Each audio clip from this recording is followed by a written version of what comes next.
പാർലമെന്റിന്റെ ശൈത്യകാല സമ്മേളനം തുടരുന്നു. എക്സ്പ്രസ് ഹൈവേയുടെ ഗുണനിലവാരത്തിൽ യാതൊരു തരത്തിലുമുള്ള വിട്ടുവീഴ്ചയുമില്ലെന്ന് കേന്ദ്രമന്ത്രി നിതിൻ ഗഡ്കരി പറഞ്ഞു. ലോക്സഭയിൽ ചോദ്യോത്തരവേളയിൽ സംസാരിക്കുകയായിരുന്നു അദ്ദേഹം. നിർമ്മാണത്തിലെ പിഴവ് കരാറുകാരൻ 3 മാസത്തിനുള്ളിൽ പരിഹരിക്കുമെന്നും കേന്ദ്രമന്ത്രി സഭയെ അറിയിച്ചു. ये देश का पहला लॉन्गेस्ट एक्सप्रेसवे है और जो सबसे कम समय में ग्लोबली बनाया गया।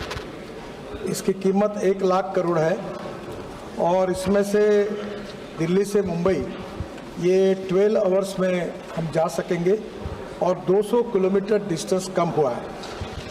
सम्माननीय अध्यक्ष महोदय, ये हाईवे जो बनाया गया है ये पहली बार for the first time in India ये perpetual pavement with wearing course of SMA stone mastic asphalt was use. ये अमेरिका में यूज़ हुआ था एक्सप्रेस हाईवे में। इसका पहला प्रयोग हिंदुस्तान में हुआ है और इसलिए इस कॉन्ट्रैक्टर की जो गारंटी पीरियड है, डिफेक्ट लायबिलिटी पीरियड है, वो 10 साल का है।